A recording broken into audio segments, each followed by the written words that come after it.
Wankawan TV1.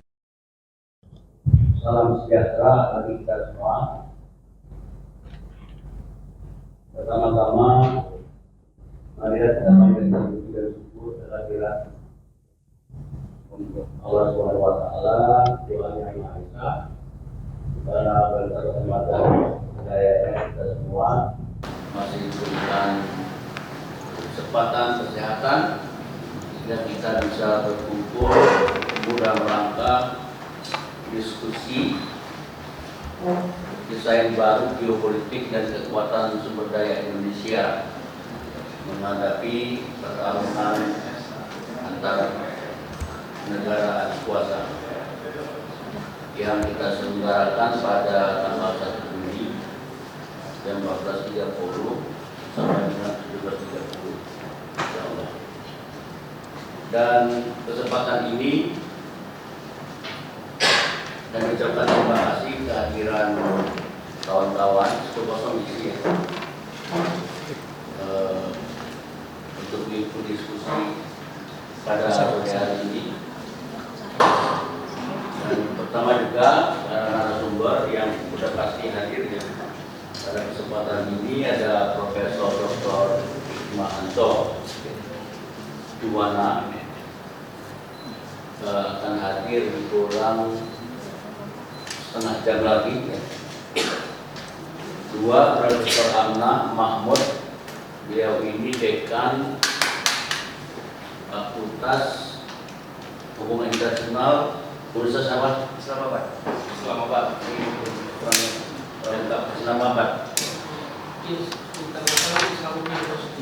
Islam International Islamic University di Islamabad, Pakistan.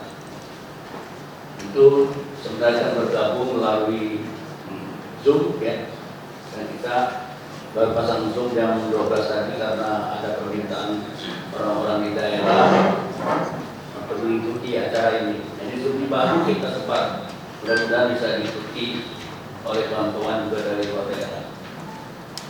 Kemudian kita juga mengundang Dr. Sukamta ya, dari Komisi 1 DPR RI, dan beliau ini saya pikir cukup representatif untuk menyampaikan masalah pandangan soal geopolitik ini ya, yang mewakili DPR saya yakin kuat pemikirannya untuk membantu kita untuk menunjang pemikiran pandangan kita pada pemerintahan sekarang maupun pemerintahan yang akan datang. Dan yang keempat, kita mengundang juga Dr. Koni Raka Hundini Bakri yang sekarang sedang berada di dunia pendidikan di Brasil. Selama ya, sedang berdosen di Saint Petersburg ya, Rusia.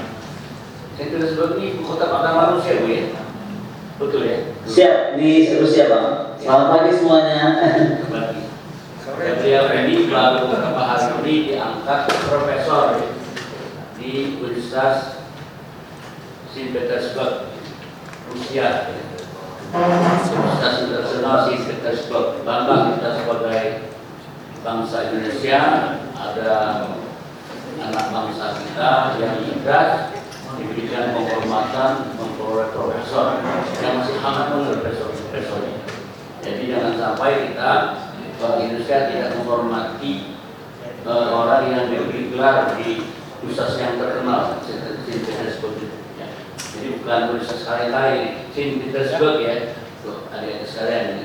Kalau Anda bisa jelas itu luar biasa ya. Nanti langsung saya sampaikan berapa dolar. Ya, Saint Petersburg Rusia, itu kota pertama Rusia. Nah, jadi itu narasumber kita. Sementara kita menunggu Bapak Dr. Hikmahanto Juwana ya, kita akan mulai diskusi karena terlalu jauh kelambatan. Diskusi juga dari para senior dan pemerhati politik internasional. Ada Taliban, tahu lah Taliban sekarang ini main dua sisi ya, kedua kata. Main catur. Saya baru tahu ya dari catur jalan Pak Prabowo. nggak tahu kita. Itu apa Mas? Itu ada Pak Eki Sujana, ya. Profesor Pak, Profesor Eki Sujana. Ini juga ada yang paling ngerti. Profesor ini Profesor IPB. IPB, penghormatan IPB.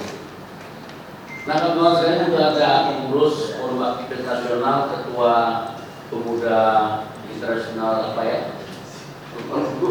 Apa namanya? World Activism Federation.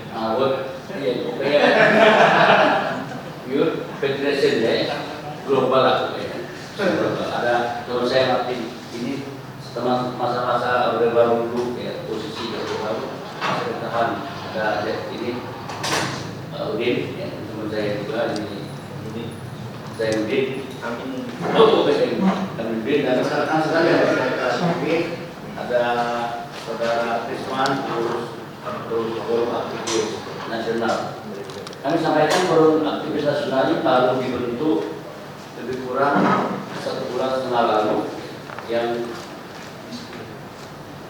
dibangun oleh perkumpulan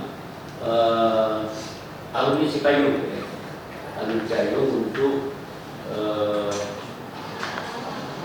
hadir di bumi Indonesia ini untuk memberikan sumbangan pemikiran dalam pemantapan kepemimpinan generasi muda sekarang dan masa-masa mendatang. Karena itu kami berkepentingan diskusi-diskusi seperti ini untuk memperkuat nalar, ide dan intelektual para aktivis Forum Aktivis Nasional. Itu salah satu dari tujuan kami mendirikan Forum Aktivis Nasional ini. Saya sendiri adalah Ketua Umum dan Sekretaris Jenderalnya Saudara temannya Dr. Sukamta, ya, yaitu Saudara Kaki Nur Rahmat yang membawa Dr. Sukamta ini, berarti dia teman-teman sekali, sibuk ya datang juga.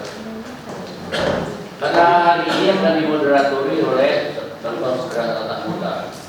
Dr. Segera Tatang Muta ini insya Allah 2 tahun lagi juga akan menjadi profesor. Benar, beliau ini hampir menjadi staf ahli Kapolri. Udah eskuadron sambut. Gagal Bang, gagal. Hampir gagal. Mungkin karena dekat sama yang Sujana. Coba ada sendiri. Nah, saudara sekalian, kami memandang dialog geopolitik ini penting. Karena ini juga dalam rangka kita memberikan masukan atau informasi kepada peminat hubungan internasional dan penggiat geopolitik ya, di Indonesia dan seluruh dunia. Karena ilmu ini memang kurang digandrungi oleh para aktivis.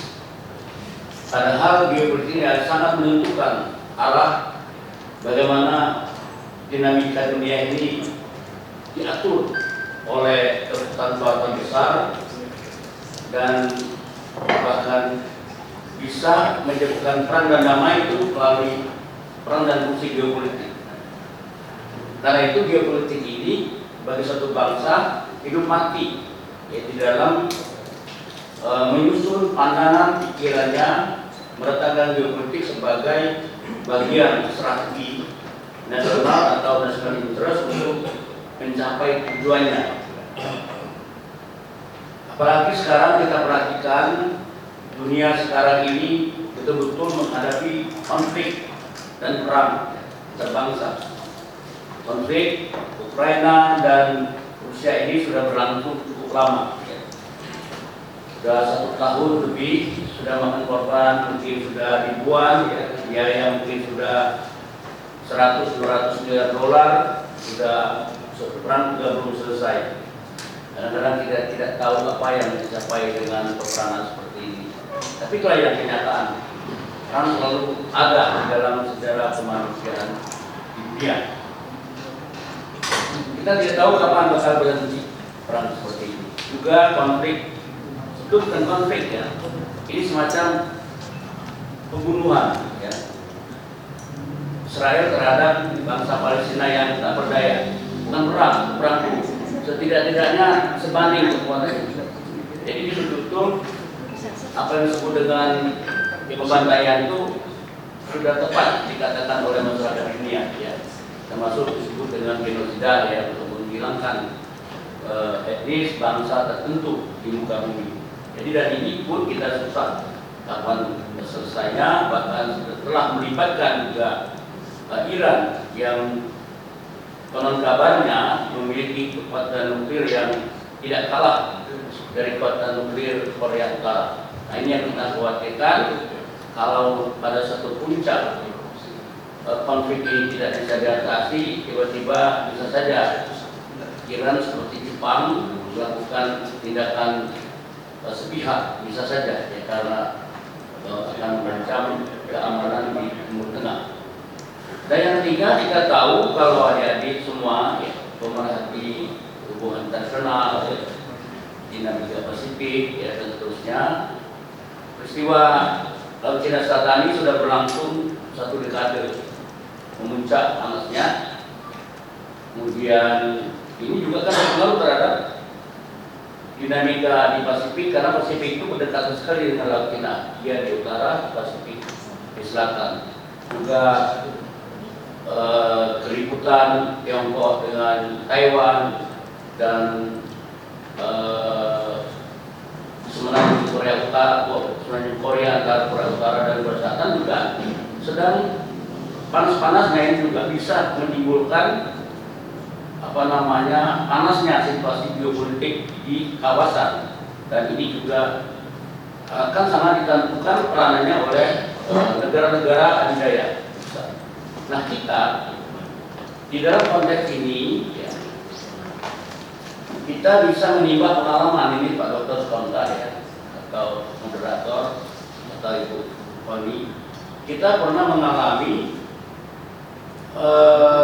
konflik di tengah-tengah perang dingin, yaitu antara tahun 50 sampai 52 sampai tahun 90 perang dingin selesai.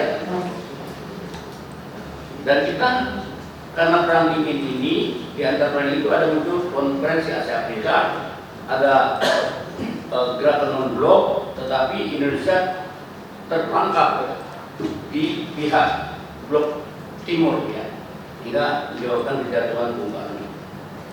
Nah, pelajaran ini menurut saya bisa menginspirasi pandangan geopolitik kita, terutama pemerintah Jokowi dan Prabowo. Apakah misalnya kita dengan politik bebas aktif, posisi kita non-blok atau non-aligned itu bisa meningkatkan national interest kita, meningkatkan posisi bangsa kita Indonesia di dalam memainkan peran di antara Cina dan Amerika pada masa yang akan datang, atau dengan Rusia akan datang. Karena kita dengan tidak memihak, justru kita tidak dapat apa-apa. Korea Selatan melihat Amerika itu support habis-habisan, jadi sangat maju negaranya. Jepang juga begitu. Taiwan memang dijaga oleh Amerika Serikat, tapi karena politik bebas aktif itu kita tidak dapat apa-apa.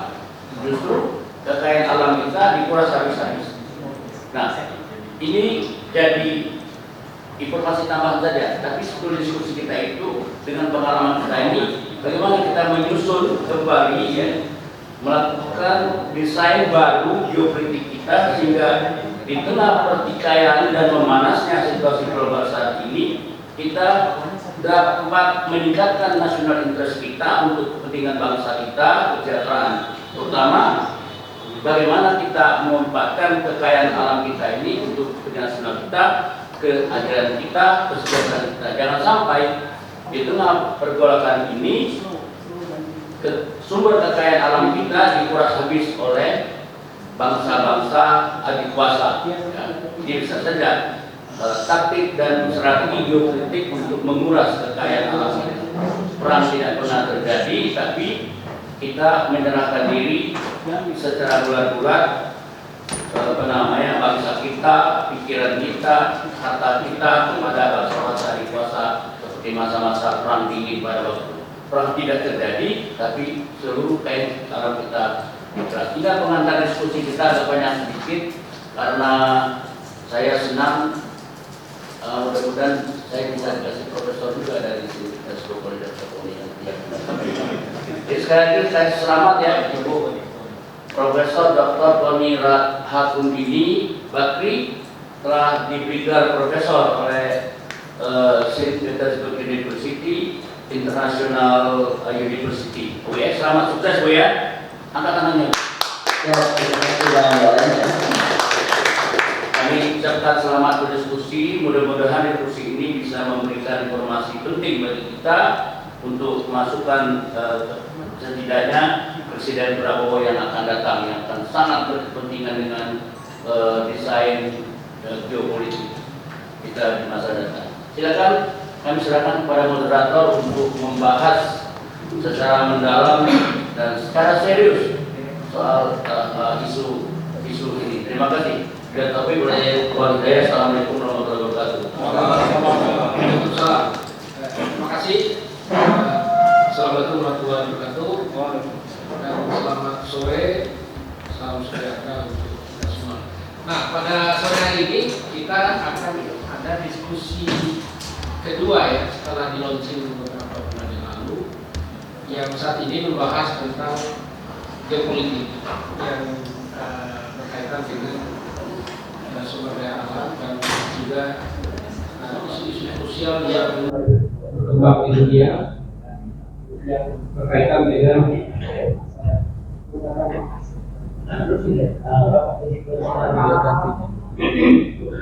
selamat datang Ibu.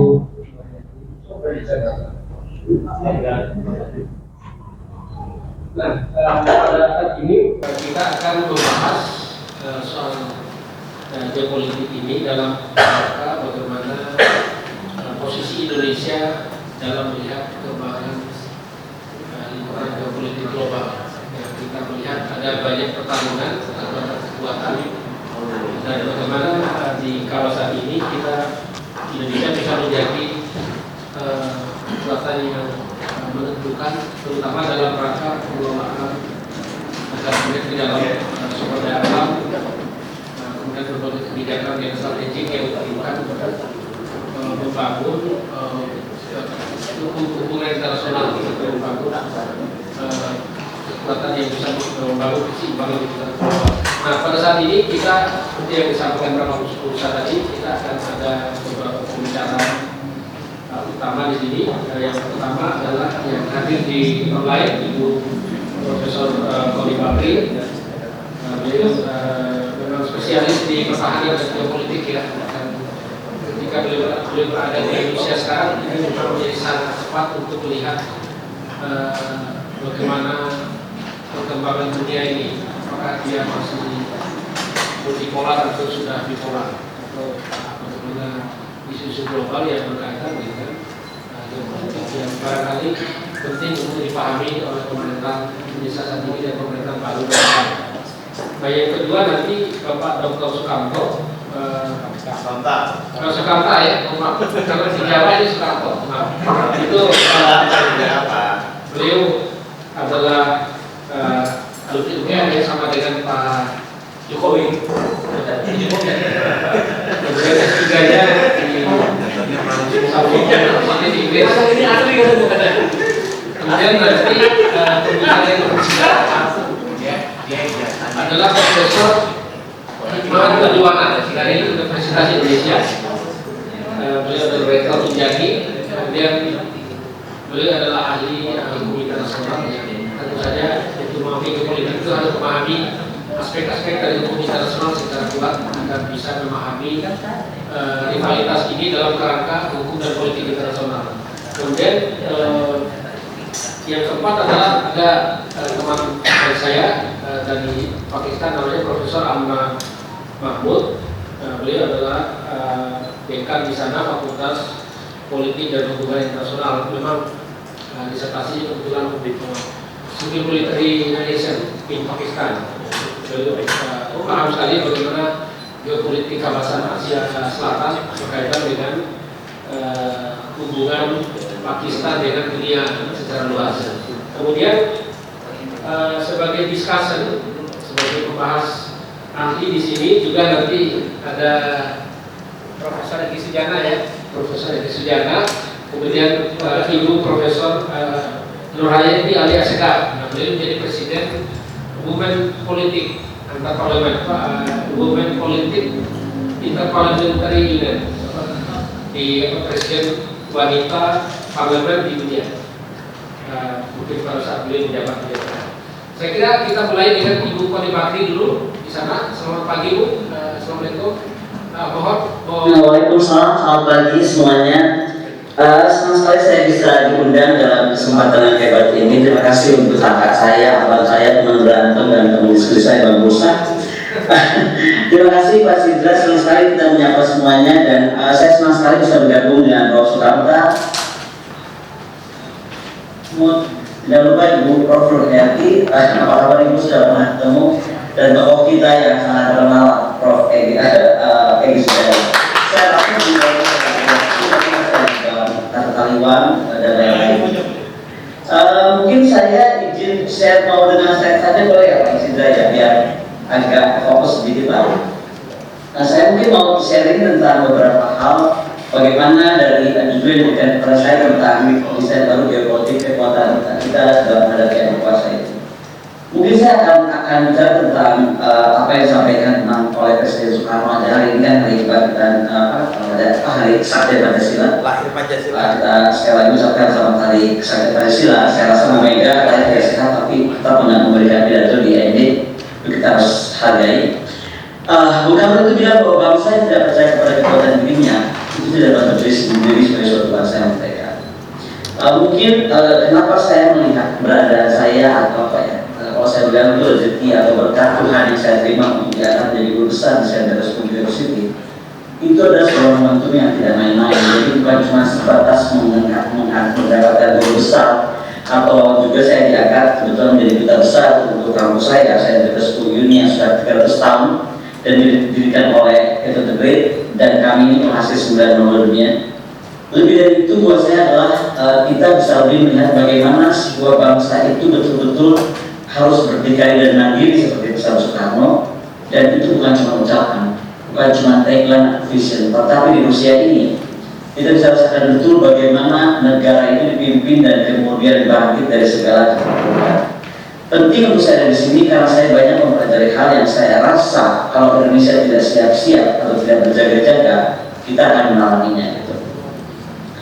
Kalau saya kan menghadapi proses pasti biasa tantangan yang banyak sekali itu. Apakah kita mulai dari perang terbuka atau perang tertutup, apakah perang proksi seperti yang pada Ukraina.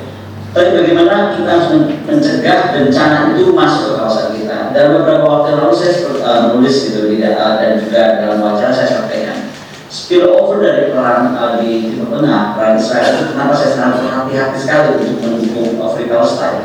Ini saya mesti tekankan dari awal ya, saya itu satu-satunya akademisi yang tidak pernah bilang Palestina.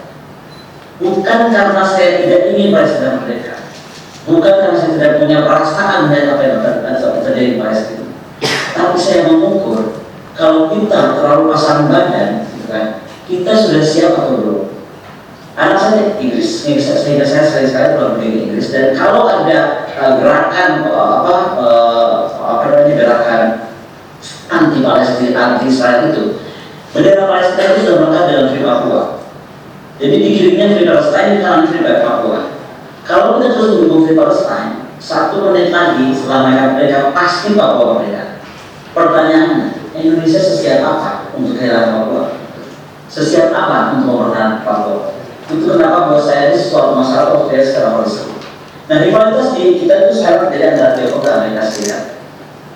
Kita bisa menemukan solusi praktis bagaimana kita ada di situ dan bagaimana kita ada di tengah-tengah yang saya sebutkan tadi persaingan proksi gitu. Karena kita berbicara tentang proksi itu bicara tentang bukan cuma negara dan proksi, tapi bagaimana dalam sebuah mega project bagaimana tentang aspek konektivitas. Dan Indonesia adalah negara hukum, kalau kata Presiden Jokowi. Bagaimana kita menjadi sebagai negara hukum itu berperan dalam aspek konektivitas tersebut. Nah, maka keamanan dan plastik adalah semua aktor regional itu sebenarnya harus terlibat dalam dialog. harus ada trust gitu, harus ada kerjasama, tidak stabilitas. Dan bagaimana kita harus melihat ancaman teknologi, bukan cuma cyber ya, saya sudah melihat sudah mencatat banyak hal yang terkait cyber misalnya. Dan tren modernisasi pertahanan kita seperti apa? Bagaimana kita melihat tantangan kawasan ini? Bagaimana kita berusaha bereksplorasi sebagai dialog, tapi juga bagaimana kita melihat tantangan geopolitik kali ini? Melihat pemain kunci dalam tren itu siapa? Bagaimana mereka membangun kekuatannya? Itu menjadi penting. GDP ini saya coba perlihatkan bagaimana sebuah negara itu menjadi demikian besar hebat. Itu karena kalau saya dalam waktu saya mempertahankan disertasi saya, sebenarnya kekuatan negara itu hanya ada beberapa elemennya. Satu, itu strateginya bagaimana. Kedua, kehendak dia menjadi negara seperti apa itu bagaimana. Karena dua hal itu akan mempengaruhi bagaimana ekonominya, bagaimana militernya, bagaimana kekuatan masanya yang dimiliki. Terima kasih banyak Bu, kita beri aplaus pada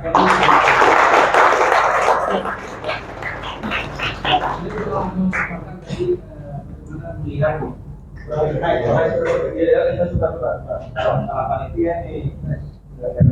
oh udah. Saya kira tadi Kodi yang kita dengarkan bersama tentang bagaimana kekuatan bangsa state powers itu diterjemahkan dalam perspektif strategi ke depan Indonesia dan bagaimana melihat best practice tadi ya Rusia dan juga bagaimana melihat perkembangan di wilayah-wilayah lain yang menekankan kepada pengelolaan SDA tadi gas, oil dan sebagainya yang menjadi faktor yang paling menentukan bagi keberhasilan satu geopolitik sebuah bangsa. Terima kasih Bu, nanti kita diskusikan lebih lanjut. Nanti jangan dulu ini tetap ada di online dulu. Apa? Standby, saya standby. Ya, saya mendengarkan yang lain bicara. Kenapa sih? Ya, pembicara selanjutnya adalah Bapak Dr. Sukamta. Beliau adalah anggota Komisi 1 DPR ya. Di tempat Ibu Nur Hayati dulu pernah di sana. Nanti baru setelah itu dari Profesor Amna Mahmud from Pakistan ya. He will explain about geopolitics, how Pakistan is respond on these issues, and what is current issues in the region, in South Asia, related to global geopolitical change. Oke, waktu diberikan kepada Pak Sukamta. Kita beri aplaus dulu kepada beliau karena ini yang vokal ini. Kalian di antara anggota DPR yang Komisi 1, beliau termasuk yang saintis yang bisa berperan secara intelektual di parlemen. Silakan waktu. Oh, tunggu sebentar. Profesor Amna, please wait a couple minutes, maybe about 10 to 15 minutes. That we waiting for the member of parliament, Indonesian Parliament will give some assessment about Indonesian view on geopolitics.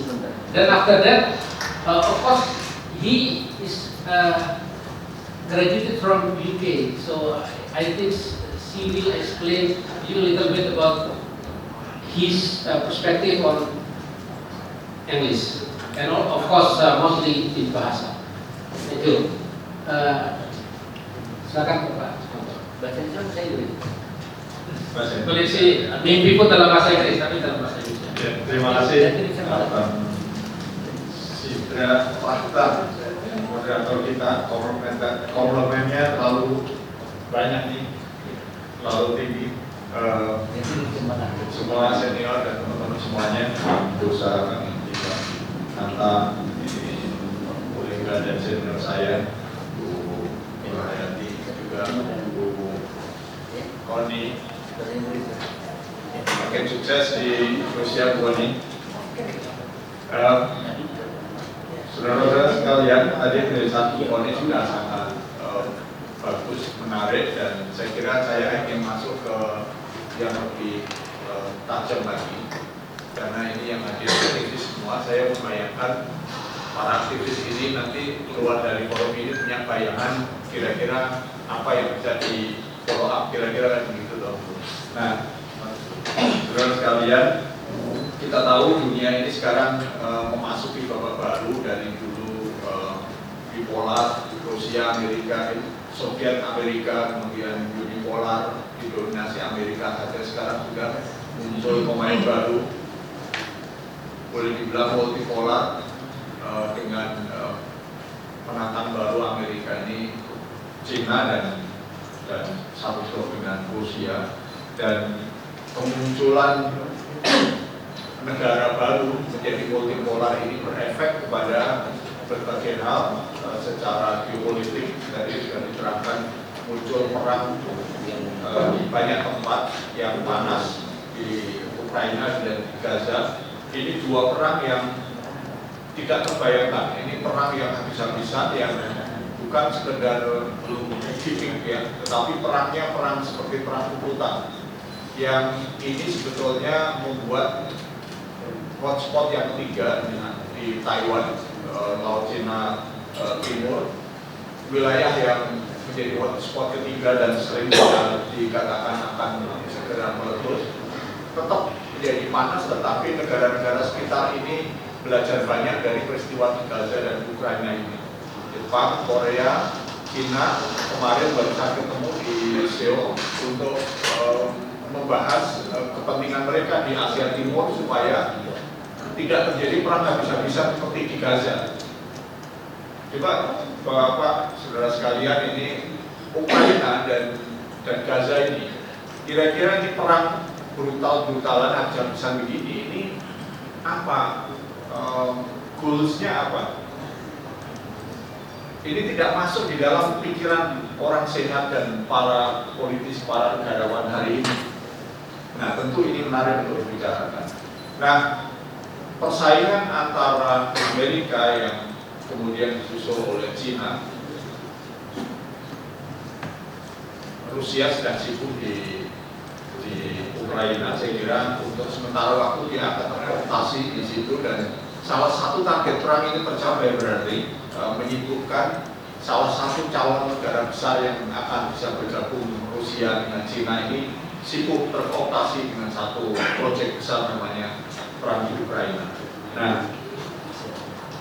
ke depan pertanyaannya apakah mungkin Cina dan Amerika ini akan ketemu? Nah, kalau saya melihat hubungan dua negara ini, Sino-US relationship, itu akan menghadapi 10 tantangan yang saya sebut sebagai 10 T, yang kalau ini bisa diselesaikan, maka ketegangan mereka ini bisa selesai juga. Tetapi kalau tidak bisa diselesaikan, maka ini akan berlanjut. Apa 10 T? Satu, soal Taiwan. Yang kedua, karena waktunya pendek, saya akan ringkas saja jadi kayak daftar belanjaan. Yang kedua adalah trade war antara Cina dengan Amerika. Tahun 70-an, kira-kira 70-80% pabrik good yang dipakai manusia di bumi itu made in Amerika. Hari ini Cina menggeser, mengejar, sudah kira-kira hampir 40%, 35-40% pabrik good itu made in China. Nah, sehingga trade war ini tidak terhindarkan. Yang ketiga dalam teknologi rivalry. Cina punya deklarasi Made in China 2025 yang dideklarasikan tahun 2015 yang lalu. Ini dipandang sebagai sebuah bahaya besar dari kekuatan lama kapitalis terhadap Cina.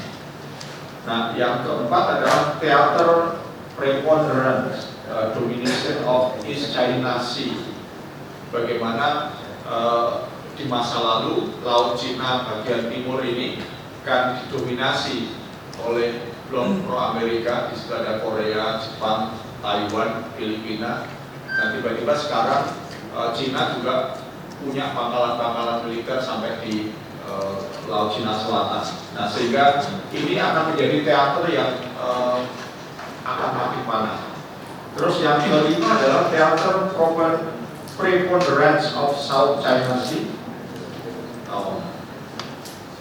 Jadi kalau tadi laut Timur Cina, sekarang Laut Cina Selatan.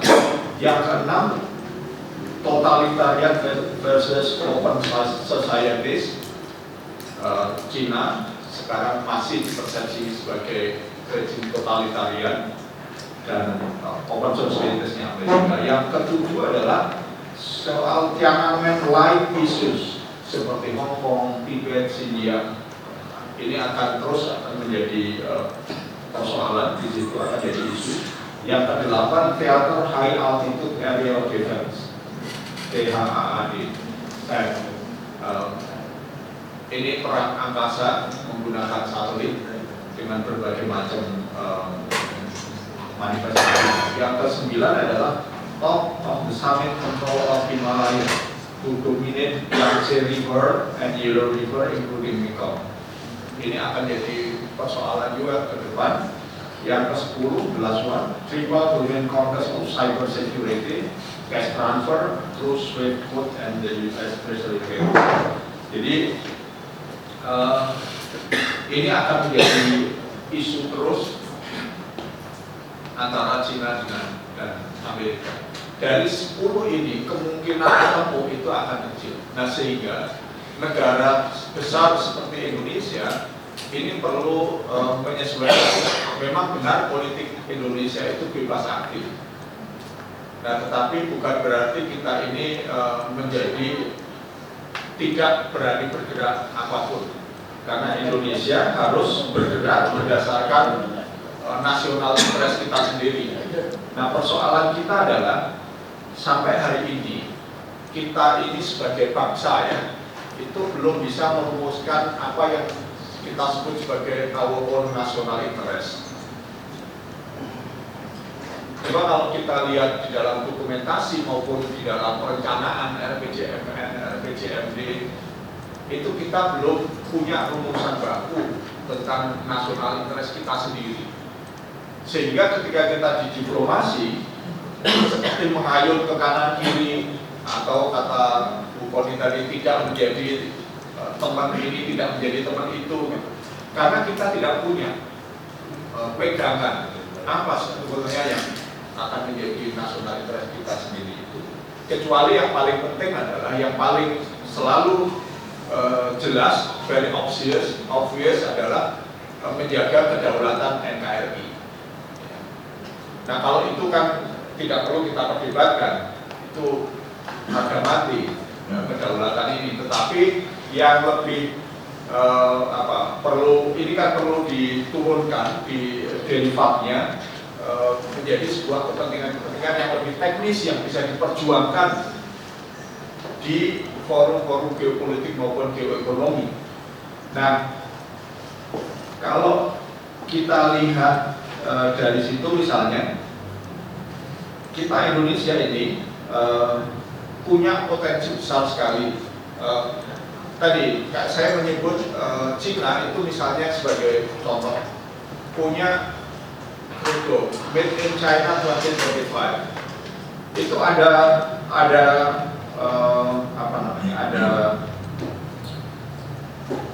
kerja besar Cina untuk betul-betul membangun, intinya kira-kira ada 10 industri yang menjadi top priority yang akan mereka perjuangkan sebagai apa yang mereka sebut national interest di luar kedaulatan pasti. Nah, 10 prioritas itu dia jabarkan di dalam seluruh kebijakan mereka secara geopolitik maupun geoekonomi. Apa itu 10 itu?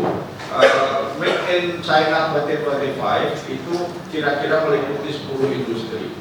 New Advanced Information Technology including Artificial Intelligence and Quantum Computing, Automatic Machine Tool and Robotic, Aerospace dan Aeronautical Equipment, Maritime Equipment and High-Tech Shipping, Modern Rail Transport Equipment, Self-Driving and New Energy Vehicles, Power Equipment, Agricultural Equipment, New Materials, Biopharma and Advanced Medical Product.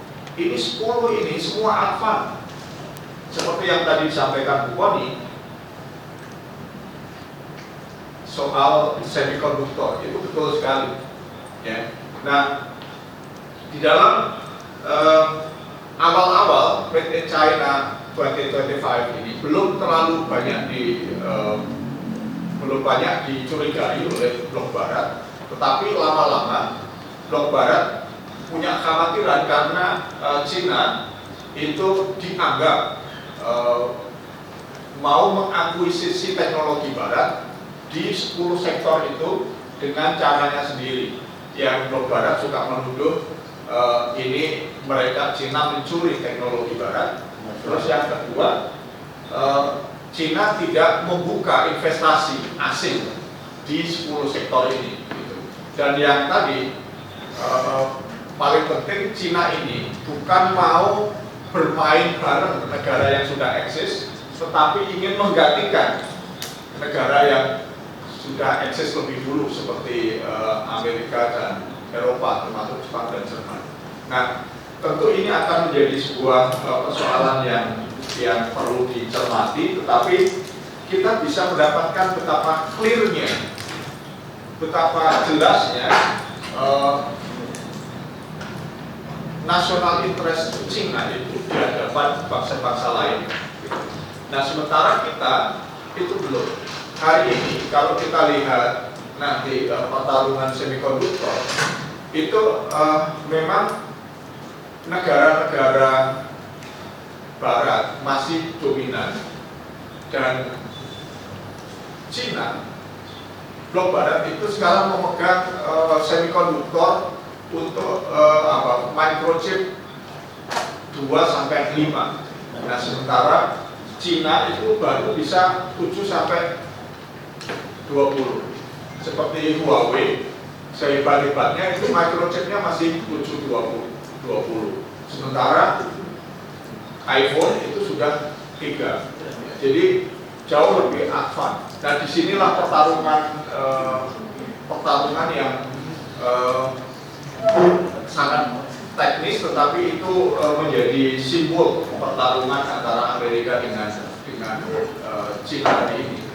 Nah, Korea Selatan yang menjadi mitranya Amerika baru-baru ini investasi sampai saya kira lebih 15 billion US dollar ya untuk masuk di dunia microchip ini. Nah, sementara Indonesia prioritasnya tidak di situ. Indonesia sekarang membangun ibu kota baru. Prioritasnya coba bandingkan antara China dengan Indonesia. Ini sebagai pembuka saja. Kita tidak mau masuk ke advance teknologi, bahkan mengalami deindustrialisasi di 10 tahun terakhir. Dari sekitar 27% indeksnya itu ke 19. Jadi kita memang mengalami kemunduran industri kita. Jadi alih-alih kita masuk ke high-tech industri, kita justru pengen main di infrastruktur, bangun ibu kota baru gitu. Setelah bangun jalan banyak, habis jalan yang mau dibangun lagi, cari infrastruktur baru namanya ibu kota baru, sampai kira-kira 600 triliun investasi. Nah, ini mungkin ada alasan-alasan strategis di situ yang sering dijelaskan, pemerataan pembangunan macam-macam. Tetapi jangan-jangan dibaliknya itu semua itu karena kekurangan imajinasi. Iya. Kurang fantasi. Iya kan? Itu cara yang paling obvious, paling mudah untuk mengalokasikan budget. Ya, nah, sementara kalau kita bicara tentang high tech, itu butuh imajinasi yang sangat luar biasa. Gitu. Nah, coba bayangkan nanti ini perlu 600 triliun, terus setelah itu misalnya harus pindah segera dan PNI itu harus pindah ke sana karena memang harus diamankan untuk memindahkan berbagai macam, walaupun tidak 100% ya, berbagai macam kepentingan untuk mengamankan ibu kota, itu kira-kira perlu 9 billion US dollar. kira-kira sama dengan 1 tahun anggaran TNI dan ANKA. Dan artinya kalau itu akan dicicil, itu seluruh anggaran budget untuk permajaan alutsista itu habis untuk pindah pasukan dari berbagai tempat ke ibu kota baru. Nah, terus kira-kira bagaimana perencanaan pertahanan, Pak? Nah, oke, itu saya tidak mau masuk terlalu lanjut, tetapi begini, Indonesia sebetulnya kalau mau, kita punya potensi yang sangat luar biasa, yang saya kira ini perlu imajinasi teman-teman aktivis ini untuk membuat sebuah narasi dan kemudian meng-create sebuah opportunity. Apa peluang kita? Kita punya ZEE terbesar sedunia nomor 6. Amerika, Prancis, Rusia, Australia, UK, Indonesia. Filipina nomor 12, Cina, Jepang itu kalah dengan kita, ZEE-nya. Ada apa dengan ZEE? Orang masih banyak bicara tentang ikan dan selama ini orang masih selamat datang, Bro. Jadi illegal fishing itu satu persoalan PR besar. Memang itu sumber daya yang besar dan harus kita maksimalkan. Tetapi yang tidak kalah pentingnya adalah mining.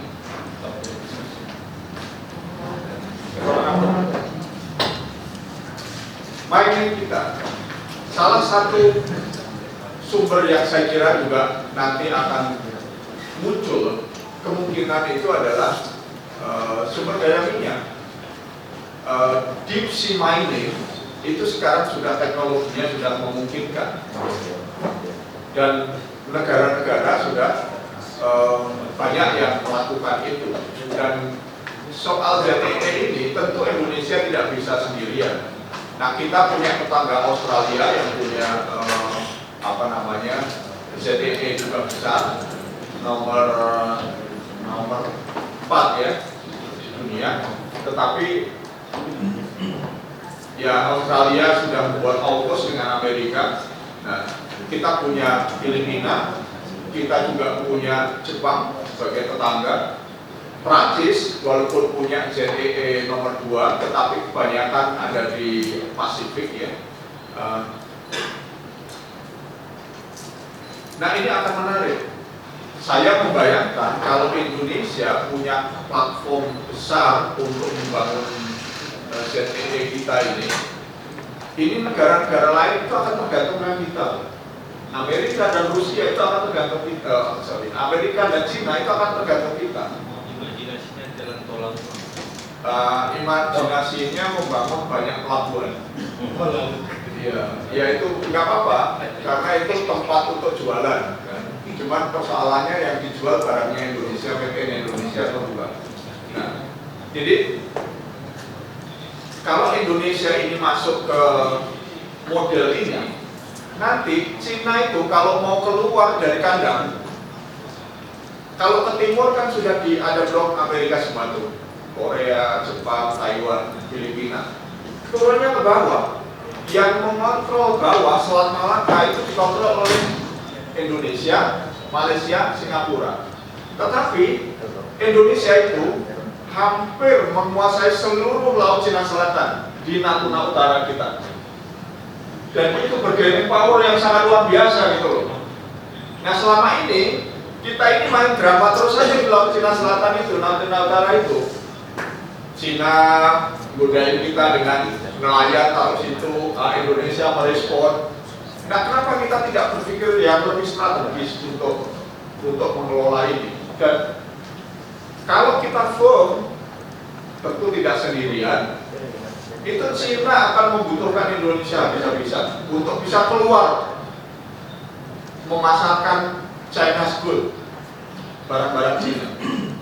Amerika itu juga akan butuh Indonesia karena posisi Indonesia yang demikian.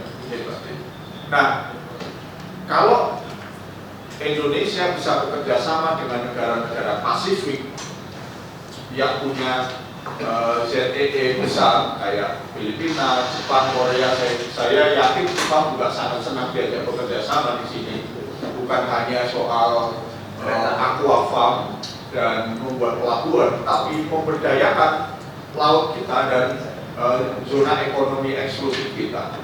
Chili, kemudian Argentina, mungkin juga negara-negara di Pasifik Barat dari Amerika Latin, ini juga akan menjadi partner kita. Jadi mungkin saya membayangkan kalau ada PAN Indo-Pasifik, itu akan menjadi sebuah kredo baru yang sangat menarik dan sangat potensial sekali untuk diolah menjadi kekuatan besar Indonesia. Dan ini batasnya itu adalah imajinasi kita. Nah, sehingga dengan demikian Indonesia nanti akan punya resources besar untuk bisa menata itu. Jadi kalau kita hari ini kan bicaranya ibu kota baru, industri baterai, itu pun dimulai dari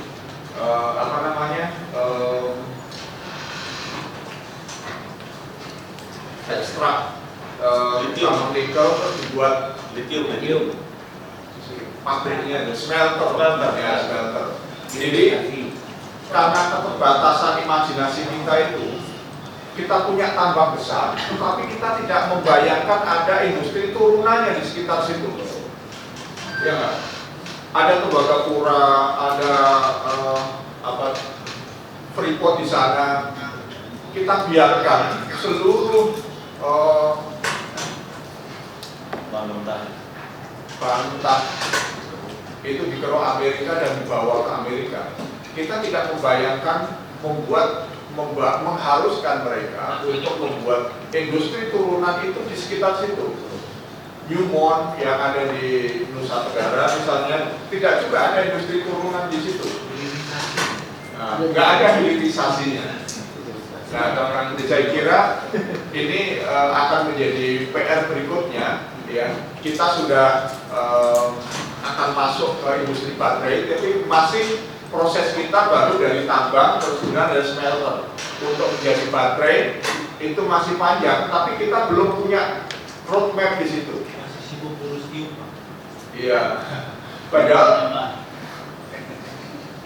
kalau kita mau di situ, industri kita punya nikel, ada tetangga kita punya yang diperlukan komponen berikutnya namanya ada lithium, ada beberapa komponen lain. Itu Australia salah satu pemilik tambang terbesar, dan itu potensial juga untuk diajak membuat pabrik baterai di sekitar kita, dan itu akan menjadi big player kita di baterai EV,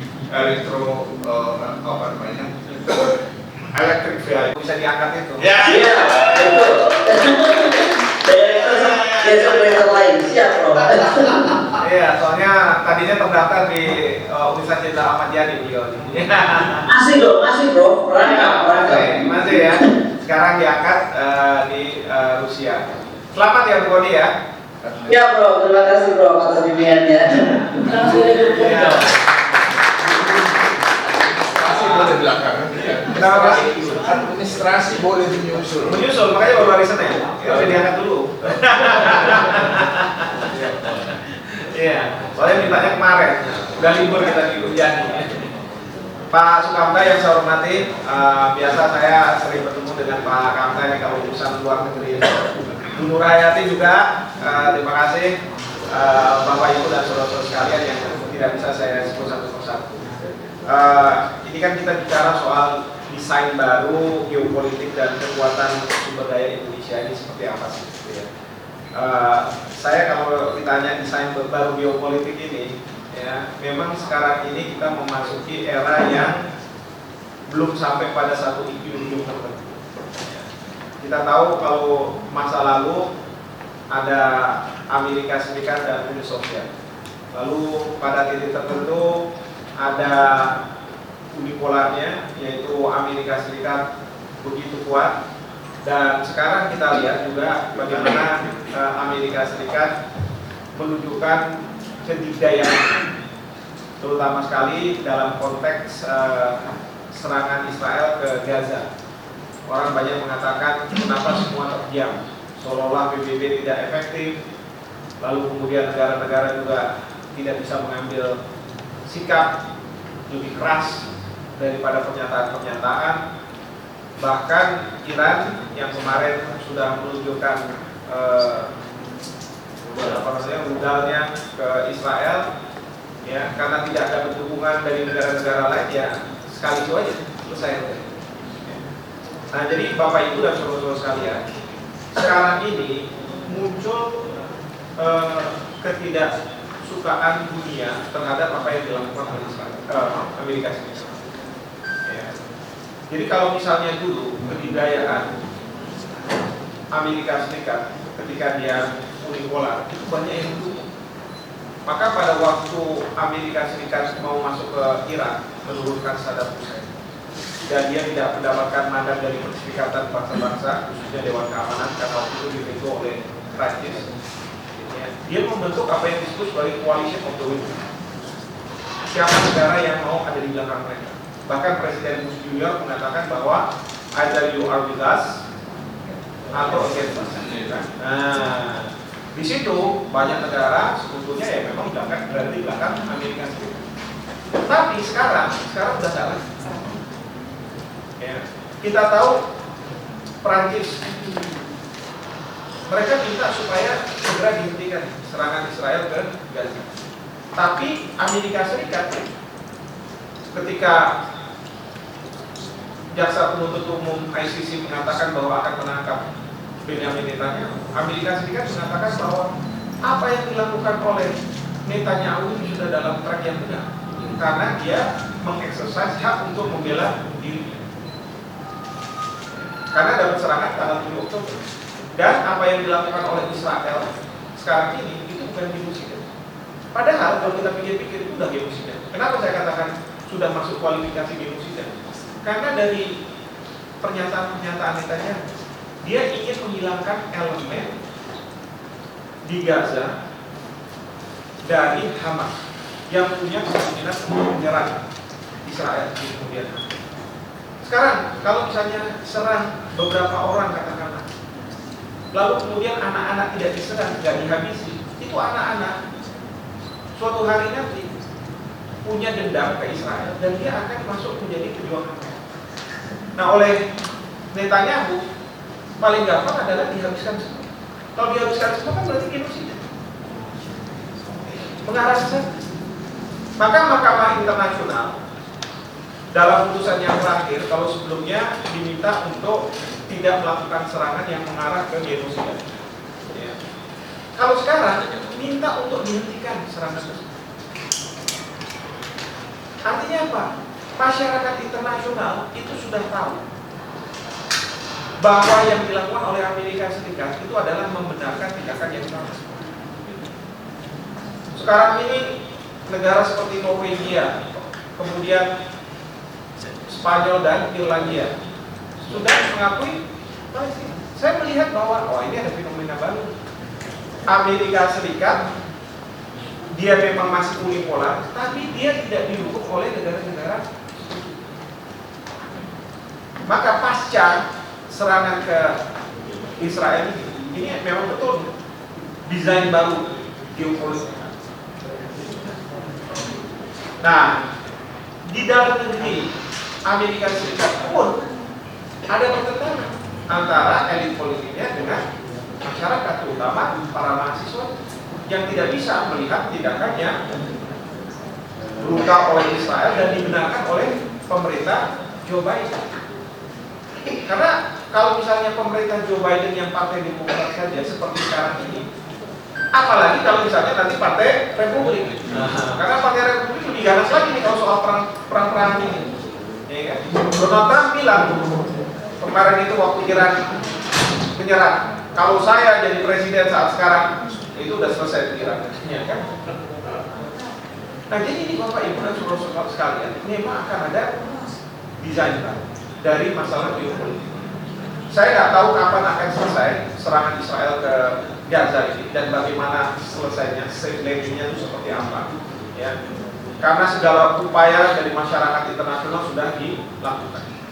Ya, memang saya selalu mengatakan ada dua kemungkinan bisa terselesaikan kalau misalnya Presiden di Amerika Serikat berubah, ya, diganti bukan Joe Biden, bukan Trump, ada pihak ketiga yang akan meminta Israel untuk menghentikan serangan itu. Karena beberapa kali Joe Biden bilang kita nggak akan dukung pada waktu kalau misalnya Israel menyerang Iran, ya. Tapi ujung-ujungnya ya dia tetap nanti kasih bantuan, ya, misalnya diintercept rudal-rudal Iran atau drone-drone Iran itu yang masuk ke Israel, ya. Karena juga Amerika diberitahu juga oleh Iran.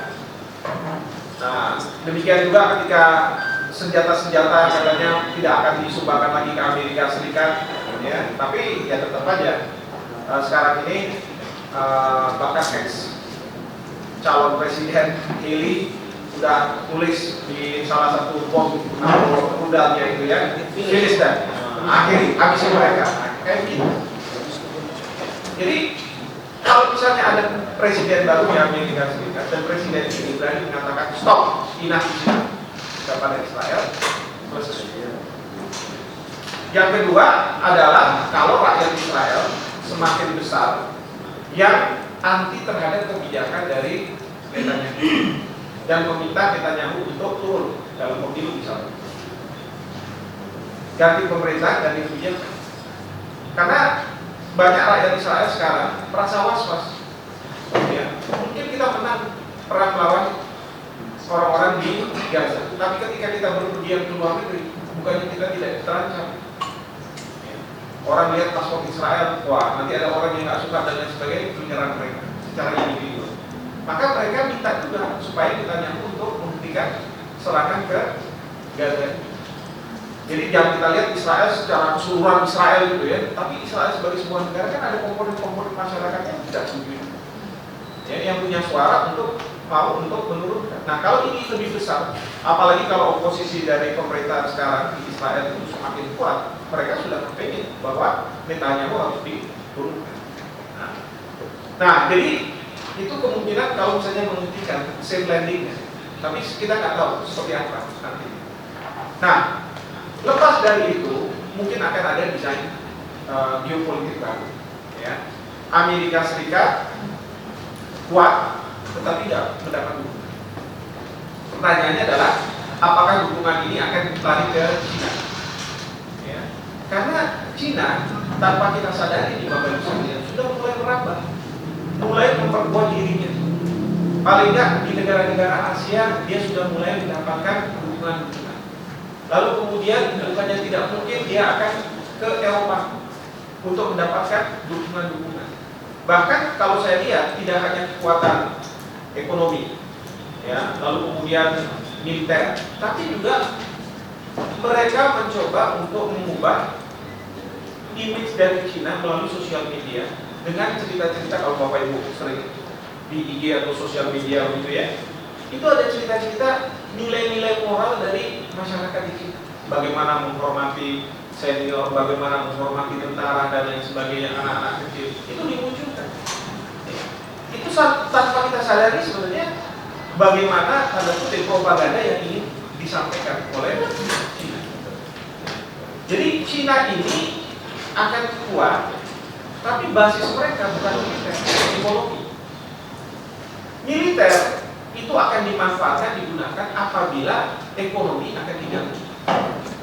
Tapi berhadapan dengan militer juga. Tapi kalau misalnya kita bicara ekonomi, dia akan berada di mana? Dan kita tahu kalau China itu dia tidak mengandalkan sumber daya alam seperti kita di Indonesia, tapi dia mengandalkan barang-barang kelontong misalnya, plastik dan lain sebagainya, yang tiap hari orang akan pakai. Pakaian dalam pasti orang akan pakai 2 tahun sekali, 3 tahun sekali, masa nggak ganti? Barang-barang murah seperti itu made in China. Kemudian sekarang mereka sudah masuk ke high-tech, teknologi tinggi. Tadi disebutkan EV. Saya dengar dari produsen-produsen mobil dari Jepang, dari Amerika, mereka belum mau masuk nih ke EV. Sementara China udah mulai masuk. Bahkan Amerika Serikat itu sangat khawatir dengan electric vehicle dari China. Maka sekarang ada pengenaan tarif yang tinggi. Jadi ini kekuatan ya, yang akan muncul, yaitu China. Tapi China itu kalau saya lihat basisnya itu tidak seperti Amerika yang penting adalah perang dan perang. Kenapa? Amerika Serikat menurut saya ekonominya masih bisa sustain, masih bisa berjalan dengan baik karena topangan dari industri pertahanan. Industri pertahanan. Orang dibuat khawatir akan adanya perang, beli senjata. Senjatanya dari mana? Amerika. Ya. Waktu saya pernah sekolah dan studi di Jepang, ketika ekspor misalnya mobil dan lain sebagainya dari Jepang ke Amerika Serikat itu meningkat tinggi dan Amerika Serikat tergusur katakanlah begitu. Itu Amerika Serikat cuma bilang sama Jepang, bilang gini aja, itu tentara-tentara saya mau saya taruh yang di Okinawa, yang di Yokohama akan saya taruh. Pastilah Jepang akan khawatir, akan takut. Akhirnya apa? Kamu gak usah khawatir. Kamu beli aja AWACS, kamu beli aja pesawat tempur yang bisa mengisi bahan bakar di udara supaya projection power kamu lebih jauh dan lain sebagainya. Dan satu pesawat AWACS itu sama dengan ekspor mobil baru, langsung trade balance-nya seimbang. Nah, tapi itu yang membuat Cina, Korea Selatan maupun Utara khawatir. Jepang jangan-jangan kamu mau remilitarisasi, ya, mengembalikan militer kamu. Kalau dulu katanya kamu punya pasukan hanya untuk self defense, gitu ya, self defense forces. Tapi sekarang sudah mulai keluar dengan ikut dalam misi-misi PBB, ya, operasi-operasi PBB, ya kan. Lalu kemudian sekarang pergilah ke Irak untuk penyambutan ranjau pada waktu Makassar. Waktu Kaifu ke Kamboja. Sekarang ini kemarin waktu Perdana Menteri Abiy meninggal itu sempat beliau menyampaikan bahwa kita akan amandemen pasal 9 dari konstitusi kita. Nah, ini yang membuat negara-negara ini menambah lagi kekuatannya. Tapi ya Korea Selatan akan minta bantuan dari mana? Senjata-senjata itu dari Amerika. Jadi saya melihat kalau Amerika itu sekarang ini ekonominya didukung oleh industri pertahanan. Sementara kalau bisa dicari itu industri yang bisa menopang dia itu adalah ya industri barang-barang potongnya, high tech-nya. Bahkan kalau saya ke Australia itu misalnya pabrik-pabrik peternak sapi, susu gitu ya. Itu sekarang perusahaan-perusahaan itu dibeli oleh BUMN China. Karena mereka bilang daripada kita beli dari perusahaan Australia, uangnya nanti ke kantong orang Australia, kenapa nggak sekalian aja kita beli? Perusahaan-perusahaan yang Australia ini sekarang milik kita kelola, nanti kita kirim sapinya ke negara kita, uangnya juga kalau ada dividen kan kita yang pegang. Jadi memang secara ekonomi. Nah, dalam konteks seperti ini, maka yang menjadi pertanyaan adalah apakah dunia ini akan terus-menerus diwarnai dengan perang, atau dunia ini akan muncul dengan satu persaingan, tapi bukan berkaitan dengan perang lagi, tapi persaingan untuk meraih pangsa pasar. Tapi nanti didukung oleh kekuatan-kekuatan, kalau bisa ditunjukkan kekuatan militer, pangsa pasar, sumber daya alam, dan tempat berproduksi. Karena Bapak Ibu bayangkan ya, kayak Cina itu penduduknya 1,4 miliar. Saya lihat dalam statistik angkatan kerja orang yang butuh untuk mendapat pekerjaan itu sampai 780 juta. Kalau di dalam negeri di Cina terseraplah sampai 500 juta, penduduk kita 270 juta. Ini kan angkatan kerjanya nggak sampai 270 juta tentunya. Ya, bayangin ini 500 juta terserap. Yang lainnya kemana nih 280 juta?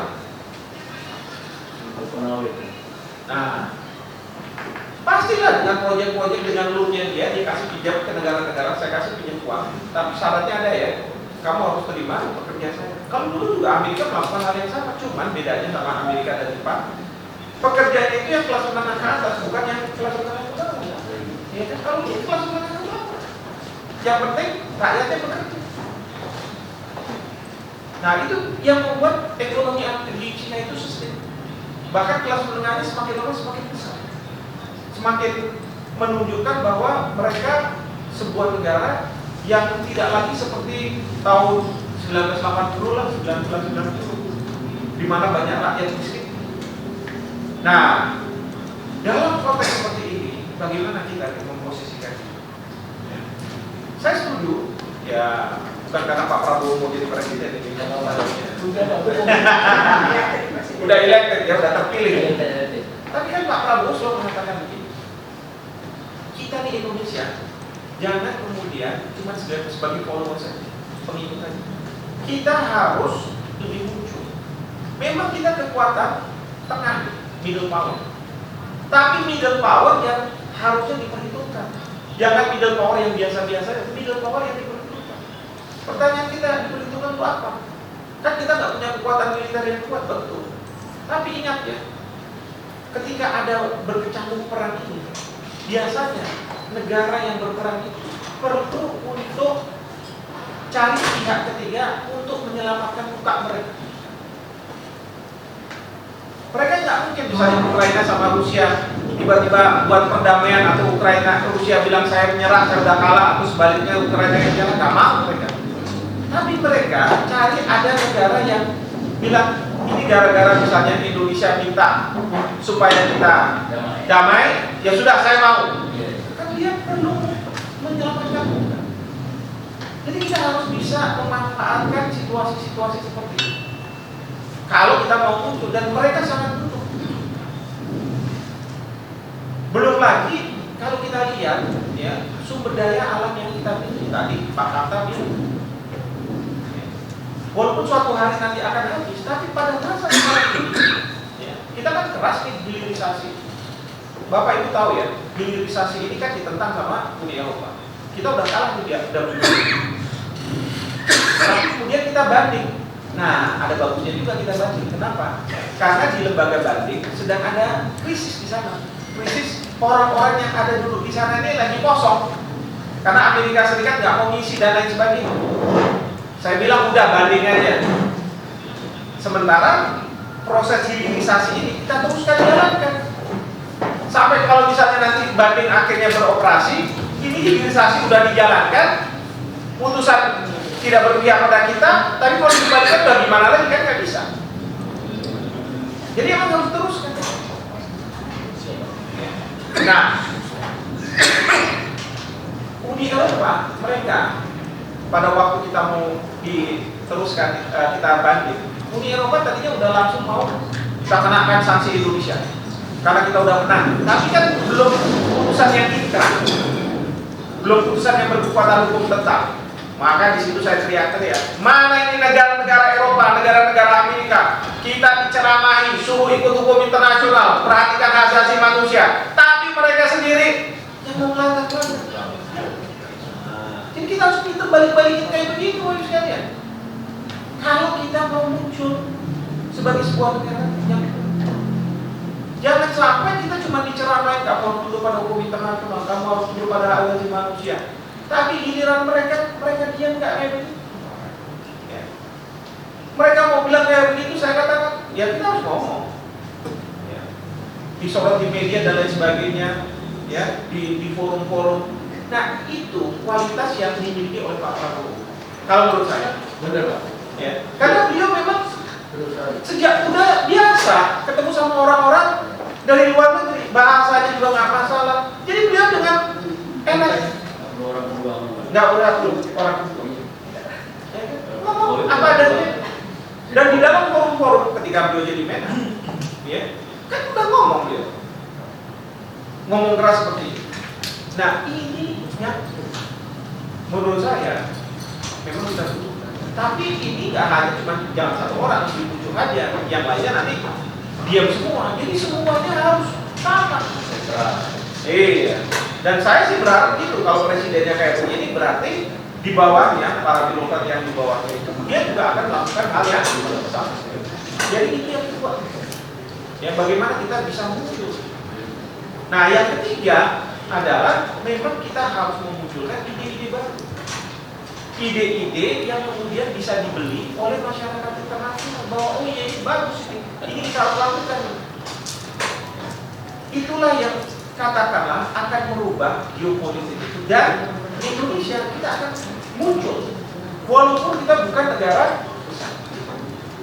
Pada masa sekarang ini nggak penting sebenarnya negara besar atau tidak besar, negara yang punya hak veto atau tidak.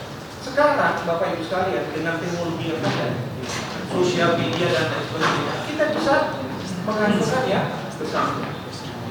Nah, cuma tinggal bagaimana kita membuat strategi-strategi yang pas. Nah, itulah yang kita butuhkan. Oke, saya nggak mau lama-lama, takutnya nanti kita kurang. Terima kasih.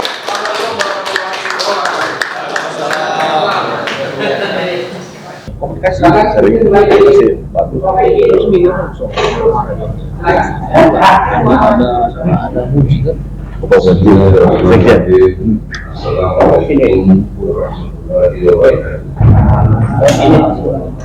Terima kasih brother semua dan semua yang ada di sini, melihat kepada Allah. Dalam kesempatan singkat saja, politik luar negeri kita yang bergantung hubungan politik dalam negeri sudah pasti. Kenapa di luar negeri kita tidak berdaya, tidak bergengsi dan lain sebagainya? Karena kitanya lemah kondisi politik di dalam negeri. Satu contoh isu pasti, kenapa tidak ada yang mendesak kepada Presiden Jokowi untuk menggunakan pasal 10, pasal 11, yang pertama, bahwa Presiden adalah Panglima Angkatan Darat, Angkatan Laut, dan Angkatan Udara. Tidak ada demonstrasi berkali kita. Kalau itu dimasalahkan, pasal 11, Presiden dapat menyatakan perang dengan sebuah negara. Presiden kita jangan berani menyatakan perang, tidak di PBB yang benar. Jadi ini satu contoh bentuk kelemahan politik dalam konteks leadership di dalam negeri kita, sehingga apresiasi untuk berbuat sesuatu di internasional nanti kita. Kemudian solusi yang diambil two state solution. Bagaimana memahaminya? Tahun 1988 kan tanah Palestina yang dilepas, yang dijajah. Terus sekarang suruh dibagi dua, ada dua negara dalam satu lahannya sama di situ. Ini nggak menyelesaikan masalah. Tetap saja Hamas tadi kategori Pak Mauda masuk Yerusalem karena satu elemen yang ada dalam masalah harus dihilangkan masalah itu aja kita nolak protes lah dosa. Nggak juga bisa dilakukan. Nah, secara terus kalau tanya DPR gimana? Komisi 1 ya, nggak pernah manggil presiden atau presiden.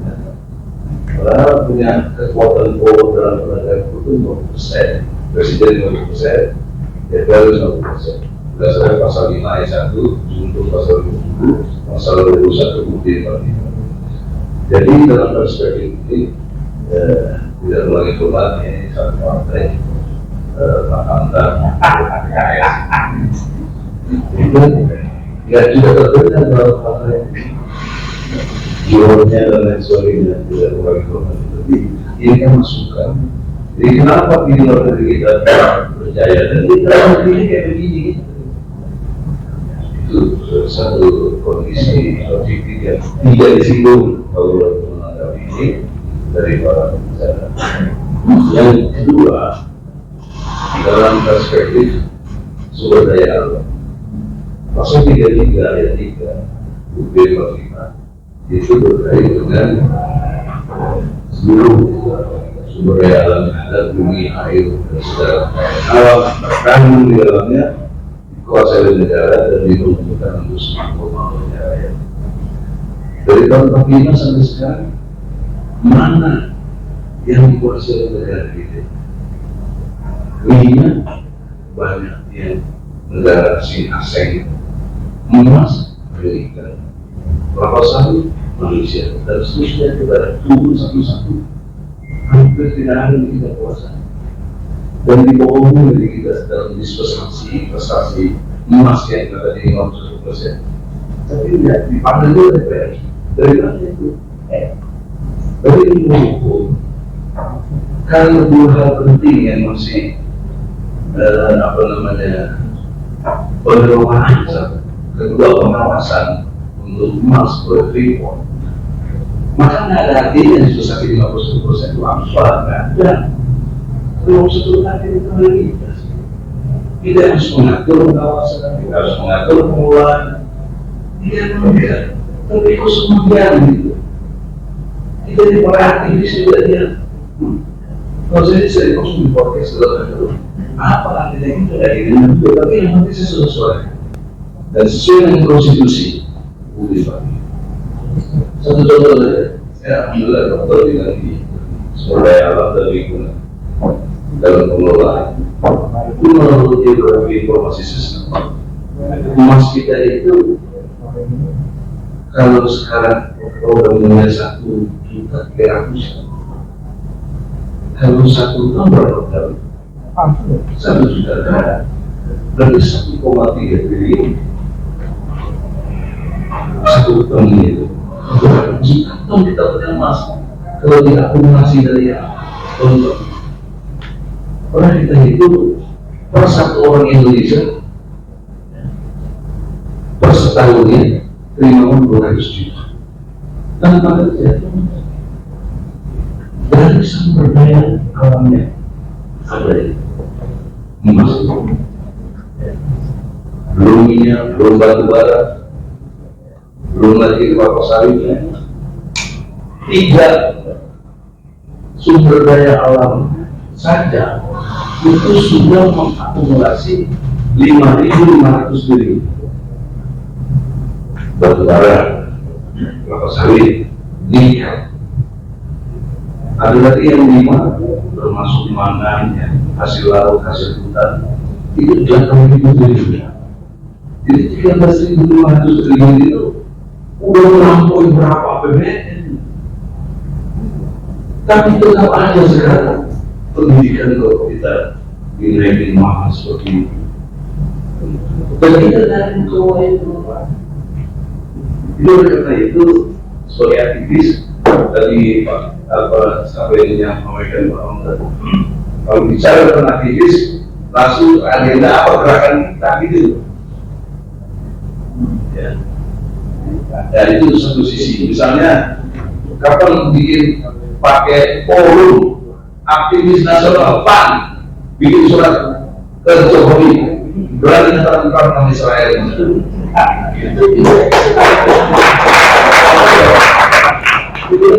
diskusi lagi. Nanti kita sudah lewat di DPR. Iya, tapi kalau bergerak, jadi itu berusaha sahabat dulu. Kalau suara masih bisa menunggu itu drama itu nggak bisa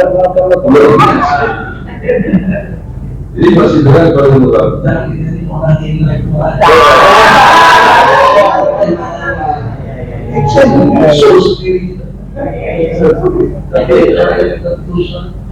Jokowi nggak pernah sentuh, jaga satu. Maksudnya gini, kalau jasa palsu jadi isu sentral kita, karena kalau ada hukum, saya sudah lakukan 2 tahun ini.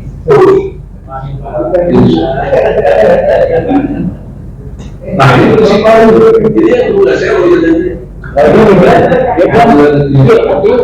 Dia betul asli itu katanya.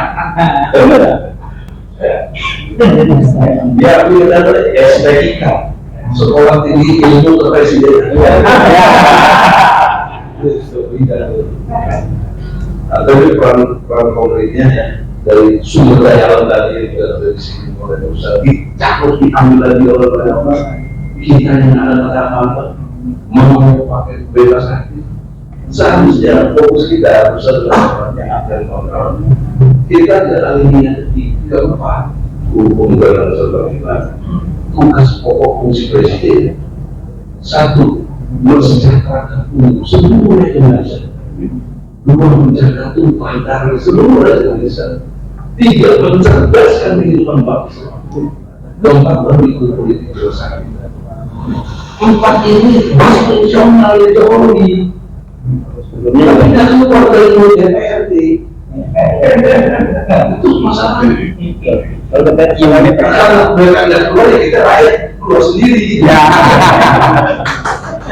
Lewat pas, saya setuju paling tidak.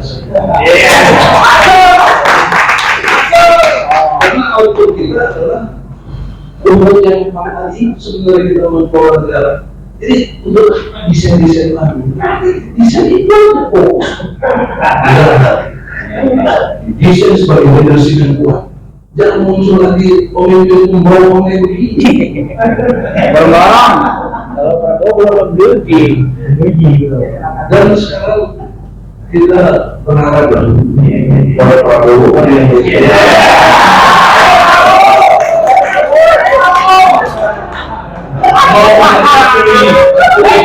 Mahkamah Konstitusi dari terima urut orang KPI hasil quick-count yang menang bubar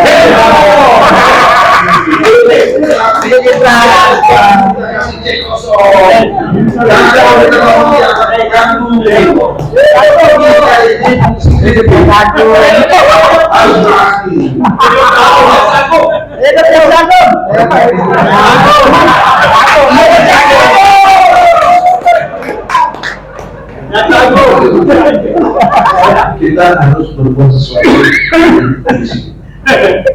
Kita punya integritas, punya kapasitas dan otoritas. Sebagai pemimpin, dia harus punya jiwa yang menakjubkan. Hancur dalam perjuangan. Saya dikatakan dengan Presiden El Salvador. Padahal negara yang penuh dengan mafia, tapi mafia habis sih mas sebenarnya. Kalau dari sini itu gitu. Iya Salvador. Kalau dari Indonesia nggak mungkin. Kalau enggak, kenapa Cina? Kalau kita jadi presiden bisa.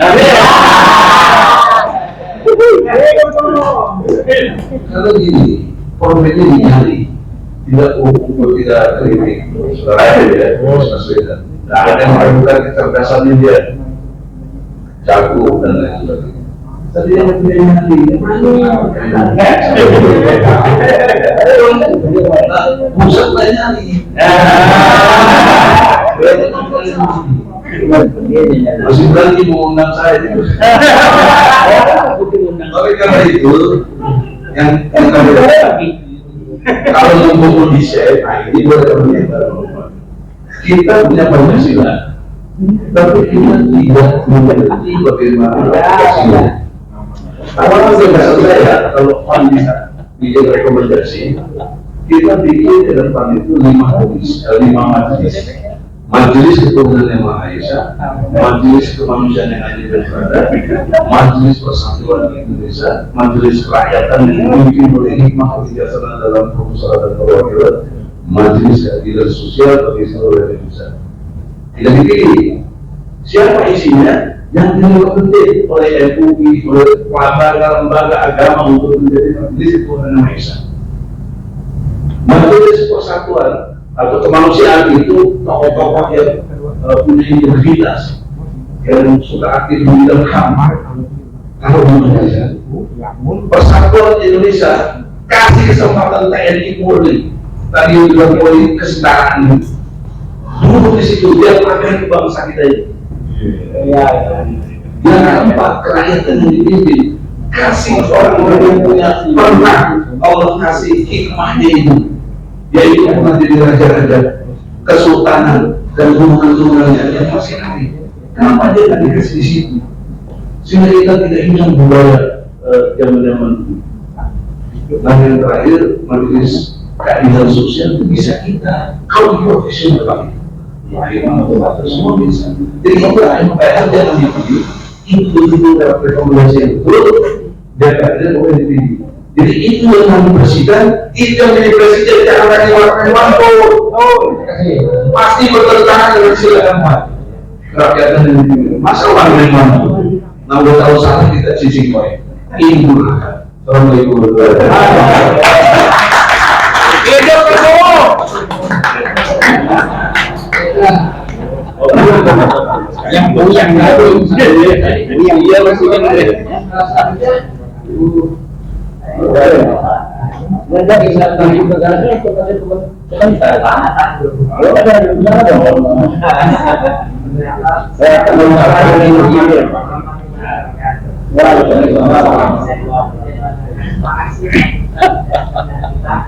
aduh cici saya mendapatkan atau berdasarkan tapi saya mendapatkan karena saya tahu itu sangat ya, apalagi saya ditanya adalah anak muda dan menjadi bicara orang-orang yang sangat profesional yang berkapasitas ada kekuatan juga. Saya hanya ingin menarik sekali ketika kita bicara mengenai geopolitik. Kita lihat dari tadi kita berbicara bagaimana China, Rusia, peran China, Rusia dan Amerika. Kalau kita lihat tadi, bagaimana sebenarnya Indonesia, tadi boleh dikatakan semua, Indonesia bisa berperan sangat besar, gitu ya, dalam hal khususnya di ASEAN. Bukan kita di ASEAN kita menjadi negara yang paling besar, ya. Maka kita tadi juga bicara mengenai bagaimana di Laut Cina Selatan, ya, bagaimana Pak Imanto mengatakan perang Ukraina, Rusia dan Gaza, Israel, Palestina juga perang. Saya juga tadi Profesor Rama dan Bapak juga bilang, saya ingin melihat dari semua ini begini, belajar dari politik bebas aktif di Komisi 1 selalu kita bicarakan mengenai kita tadi dikatakan Bang Emi politis bebas aktif karena Indonesia yang sebetulnya itu bagian dari. Tapi sangat menarik ketika kita belajar dari negara-negara lain, ya. Seharusnya kita, karena kita ini sudah menjadi global community, borderless, tidak ada tanpa batas, ya, borderless global community. Kemudian sekarang kita sudah ikut di dalamnya. Nah, kenapa kita tidak mau belajar? Saya itu waktu saya kasih contoh kecil, waktu saya ke Bangladesh, sangat menarik. Saya lihat ketika itu saya masih di DPR dan kita selalu bicara mengenai bagaimana pembangunan infrastruktur di Indonesia, bagaimana di Komisi 1 berceraya bagaimana peran China PLN waktu itu. Kemudian bagaimana sampai dibuat undang-undang bahwa kita tidak boleh menyambut itu dengan China, dengan Tiongkok dan lain sebagainya, gitu kan? Nah, hal ini tidak pernah disikapi dengan seksama oleh kita, oleh para aktivis, oleh para profesional. Kemudian, jadi kadang-kala kita melena dengan isu-isu yang tadi dikatakannya buat kita itu sulit, gitu. Padahal tidak untuk bangsa dan negara itu. Saya ketika saya kebetulan diundang setelah selesai dari DPR diundang oleh pemerintah Turki untuk mengajar di sana di Universitas Ankara dan sebagainya, ajar di National Indonesia. Beberapa praktek saya. Waktu itu saya tidak mau kalau misalnya itu universitasnya ada di Istanbul, saya mau ada di Ankara. Kenapa ya? Saya kan bagian, saya politisi, saya juga akademisi, jadi saya lebih tertarik sama pemerintahan. Tadi saya katakan, ketika saya pergi ke Bangladesh kan bukan negara tadi negara yang bukan ini seperti Pak Prof mengatakan, bukan kecil besar, bukan sebetulnya. Tapi bagaimana kita menyikapi. Saya ke Bangladesh, saya membangun infrastruktur banyak sekali. Jalan, jembatan, semua ya. Kemudian saya tanya sama kebetulan di Bangladesh itu kan ikut kamu ya, jadi menteri melengkap, saya melengkap. Saya tanya sama teman saya di yang menteri, bilang saya dia banyak sekali pembangunan infrastruktur. Terus, tapi pekerjaannya saya lihat semua orang Bangladesh. Saya tuh sampai makan di restoran Cina di Bangladesh. Pegawainya dari Cina, semua orang Bangladesh. Saya tanya, ini investornya dari mana? Gitu kan? Kamu bakal investornya dari mana? Dari Cina, yang bangun infrastruktur. Kok saya nggak lihat orang Cina di sini? Terus dia bilang, kamu kan nggak berapa penduduk Bangladesh? Mereka butuh kerja. Kalau mereka mau invest, dia akan mereka invest. Tapi sudah ada kerjanya, nggak boleh mereka sih. Nah, ini yang tadi Pak Kemna bilang national interest nomor 1. Bagaimana kita, apakah ini tidak proteksi harus? Negara itu harus proteksionis, harus kembali. Kenapa? Ya nasionalisme nomor 1, rakyat kita nomor 1. Siapa yang bayar pajak? Siapa yang bayar gaji semua itu? Rakyat dari mana? Nah, menyikapi ini kita lihat di, saya juga dukung ya kalau tadi disebutkan bahwa China policy. Oke, bukan China policy, ya kan? Tapi coba kita lihat kebijakan itu. Kita takut sekali untuk secara terbuka mengatur lain. Tapi kita tidak pernah takut secara terbuka berbelanja dan lain sebagainya dari Israel. Padahal ini undang-undang saja. Siapa yang mengakui kemerdekaan Indonesia? Yang Palestina. Nah, ini saya kadang-kadang bingung. Saya di Komisi 1, saya tahu ya, 15 tahun. Selalu mengadakan bersikap, tetapi ya tidak mungkin sendirian, kan? Nah, kemudian di ASEAN, saya selalu mengatakan itu kan negara besar. Ketika saya menjadi kebetulan kalau kita makanya saya akan sarankan semua yang ada di sini, jangan menjauh dari politik. Jangan merasa kalau lagi nyaman DPR-nya ini, yang kalian bisa berfungsi, yang tahu rasanya DPR memperjuangkan kepentingan rakyat. Kita jawab dari kita yang rekam. Kalau saya jadi DPR kita turunin.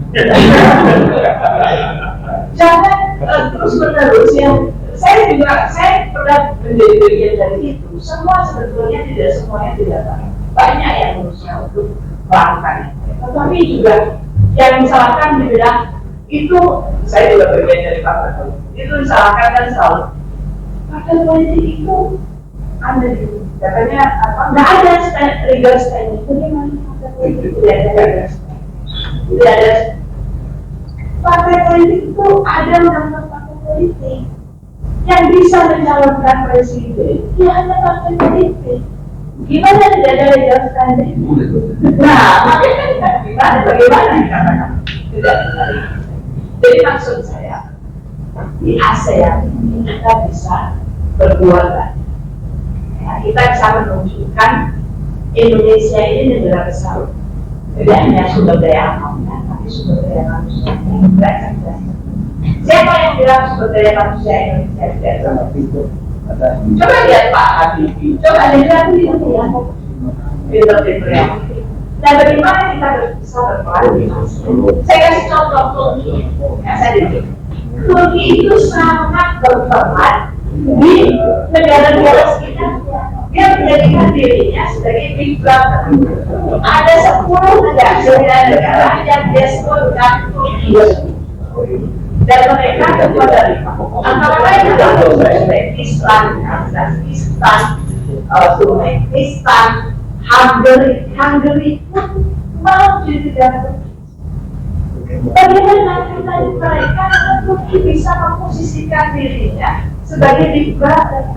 Dia dekat dengan Cina, dia dekat dengan Rusia, dia bagian dari NATO. Apakah Indonesia tidak bisa? Orang Indonesia tidak bisa.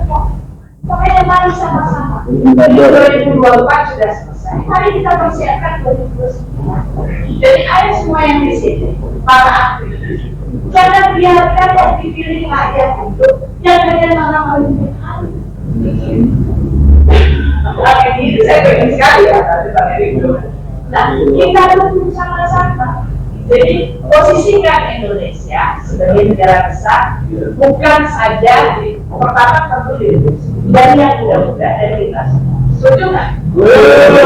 Orang kita itu orang dari setuju ya. Saya lihat tadi Pakistan, saya hargai Pakistan itu bisa memposisikan Indonesia dari pertama bahwa dia dekat dengan China, ya, dengan dia di Rusia dia, padahal dia juga dekat sama dia dekat dengan dua. Waktu saya tanya ketika dia waktu Afghanistan, ya waktu itu musyawarah presidennya, saya tanya sama perusahaan, kan kita dukung juga ada presiden dan Pak SBY ke sana kebetulan saya ikut dalam pertemuan.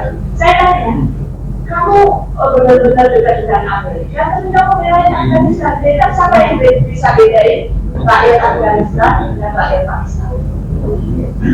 Jadi dia bisa mempermainkan perannya, menundukkan posisinya sebagai yang melindungi tetangganya, tapi juga mendapatkan bantuan dari yang dekat dengan musuh.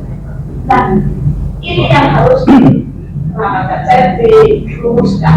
Jadi ada orang yang istimewa yang kita rumuskan bagaimana sebaiknya politik luar negeri Indonesia ke depan.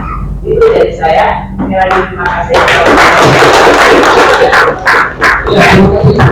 Ini biasa Ibu Nurhati sebagai kota Pahlawan tadinya mau menjadi dosen besar di sekolah universitas di Turki.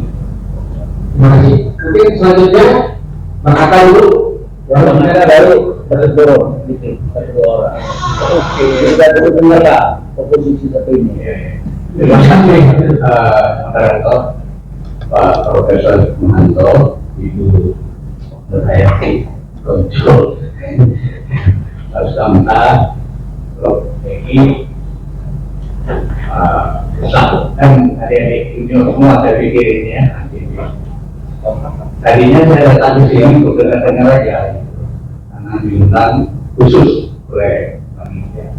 Dan saya Prof saya. Jadi akhirnya saya ikut mikir juga, padahal saya kerjanya mikir politik nasional aja. Saya mikir begini, Indonesia itu di masa miskin susah, di era Bung Karno itu hebat sampai hampir separuh dunia dengan rupiah. Jadi ada kontradiksi. Ketika negara ini lebih maju di bawah pimpinan Pak Harto, kawasan kira-kira se-ASEAN aja secara geopolitik ya. Lalu setelah semakin kita anggap negara ini maju dengan presiden yang sesudah reformasi, makin tidak jelas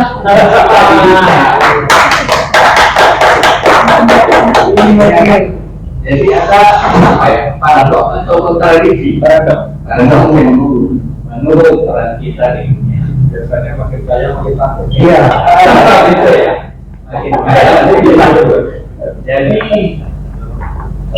barangkali itu persoalan yang harus dijawab dulu.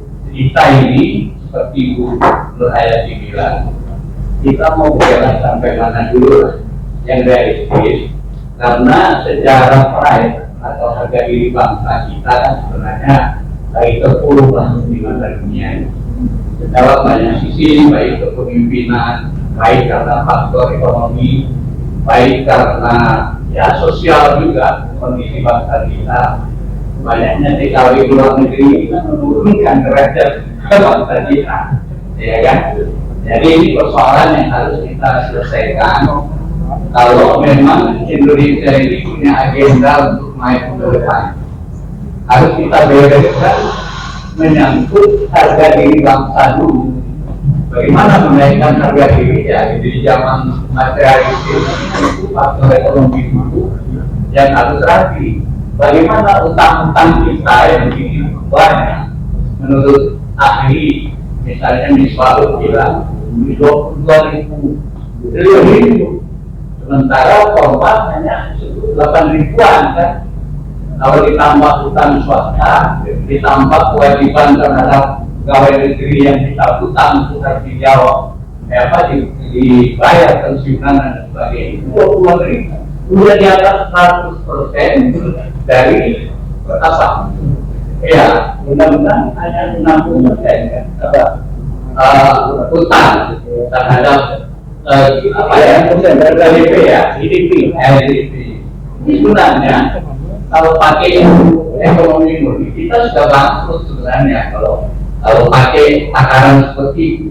Jadi kita ini bagaimana mau punya pride, mau punya kebanggaan kalau secara sosial, politik, ekonomi masih lebih bersuara. Nah ini rezim yang sekarang ini kita menaruh harapan. Jadi ada pilihan, bagaimana lagi? Rezim sekarang apa yang kedatang? Jadi konkretnya ke rapor Pak Prabowo di tengah kita apa ya kecewa atau bagaimana lah terhadap keadaan ini, tapi kita ada pilihan lain, solusinya ini yang kita nyata pilihan yang harus kita hadapi.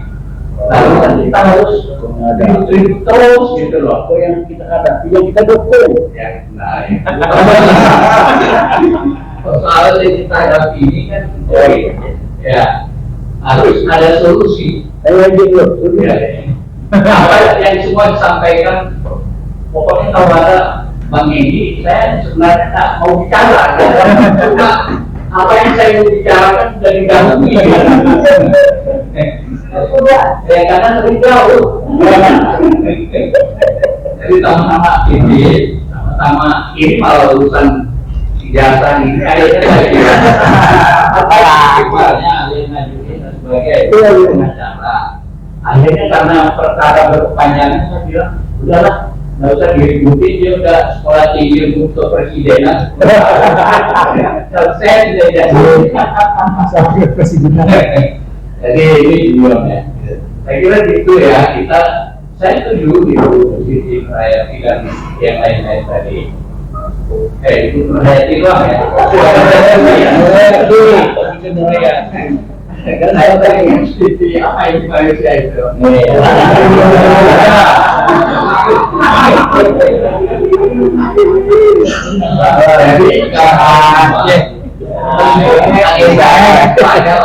Jadi bagaimana kita tegak terhormat bukan kita sama Singapura gitu loh. Saya cara kita di rame-rame langsung tegak kok bisa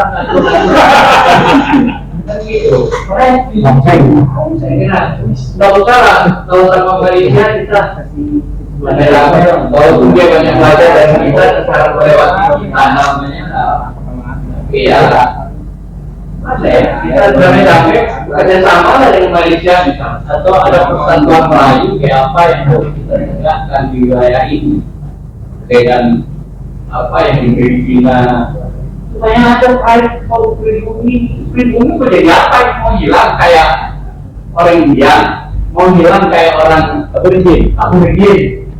Kalau kalian terus saya seperti ini, saya khawatir hilang dari negara dan dunia ini akan hilang setelah Aborigin nanti. Terima kasih. Wassalamualaikum.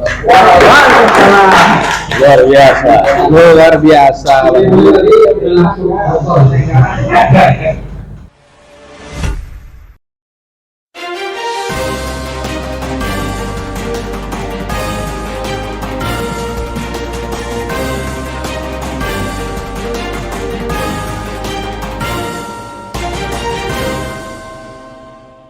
One Kawan TV 1